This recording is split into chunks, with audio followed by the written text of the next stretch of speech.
এই জিনিস দেখে কার কার ছোটবেলার কথা মনে পড়ে গেল বলেন তো? আমার তো এগুলো দেখে খুবই ভালো লাগছিল। আজকের ব্লগটা ঈদের দিনে। ঈদের দিন বিকালবেলা আমরা বাইরে ঘুরতে গিয়েছিলাম আর রাস্তাতে এই জিনিসগুলো দেখতে পেলাম। ছোটবেলায় ঈদের দিন মেলায় ঘুরতে গেলে এইসব হাঁড়ি পাতিল আমি অবশ্যই কিনতাম। আর এখন যে জিনিসটা আমি আপনাদেরকে দেখাচ্ছি এটার নাম হচ্ছে কাটা বরফ। আমাদের গ্রামে এই কাটা বরফ খুবই জনপ্রিয়। এই কাটা বরফ নামের পেছনের রহস্য তো আমি জানি না, তবে এটা খেতে কিন্তু খুবই মজা। দেখতে পাচ্ছেন বরফ এভাবে কুচি করে তারপর এর মধ্যে খুব সম্ভবত সুগার সিরাপ দেওয়া হয়, সাথে কিছু ফ্লেভার অ্যাড করা হয়, যার কারণে গরমের দিনে এটা খেতে খুবই রিফ্রেশিং লাগে। তো আমরা যেহেতু একটা জায়গায় ঘুরতে গিয়ে এই কাটা বরফ পেয়েছি তাই খুব এক্সাইটেড হয়ে অর্ডার করে দিয়েছিলাম। কিন্তু পরে খেয়ে যেটা বুঝলাম এটা আসলে সেই অথেন্টিক কাটা বরফটা না। তো যেহেতু এখান থেকে কাটা বরফ খেয়ে একদমই স্যাটিসফাইড হতে পারিনি, তো এরপরে যেটা করলাম, আমাদের এলাকায় ছোটবেলা থেকে যে আঙ্কেলের কাছ থেকে অথেন্টিক কাটা বরফ খেয়ে এসেছি তার কাছ থেকে আবারও কাটা বরফ খেয়েছি। উনি আসলে খুব অল্প ইনগ্রিডিয়েন্টস দিয়েই খুব মজা করে এই জিনিসটা বানায়। তবে এখানে দেখতে পাচ্ছেন এই লোকটা অনেক কিছুই অ্যাড করেছে, কিন্তু তারপরেও খেতে আমার কাছে মোটেও ভালো লাগে। যাই হোক, সবার টেস্ট বাট কিন্তু সেম না। আমার কাছে খারাপ লেগেছে তার মানে কিন্তু এই না যে সবার কাছে খারাপ লাগবে। আচ্ছা, এবার লোকেশনটা বলে দিচ্ছি।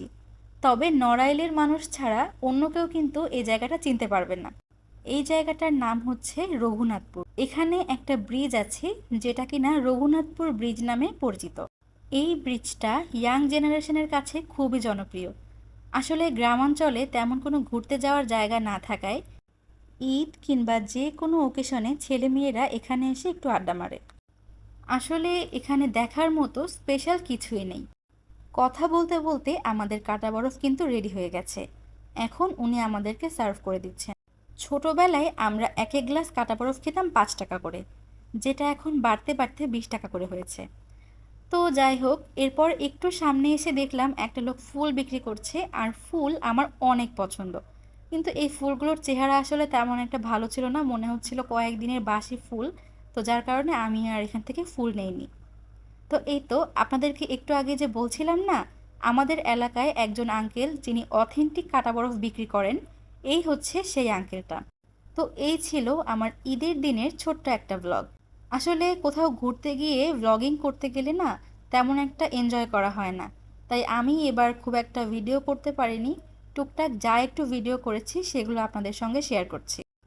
এরপর আমরা এখান থেকে কাটা বরফ খেয়ে এরপর বাড়ির সবার জন্য টুকটাক একটু খাবার কিনে নিয়ে এরপর বাড়িতে চলে গিয়েছিলাম, কারণ দেখতেই পাচ্ছেন অলরেডি কিন্তু রাত হয়ে গেছে। আর যেহেতু কোরবানির ঈদ, তো আমরা সবাই খুব টায়ার্ড ছিলাম, যার কারণে আমাদের আর বাইরে ঘোরাঘুরি করার জন্য কিন্তু এনার্জি ছিল না। আজকের ভিডিওটা এই পর্যন্তই। আমার ভিডিওটা আপনাদের কাছে কেমন লেগেছে সেটা কিন্তু আপনারা কমেন্ট সেকশনে জানাতে পারেন।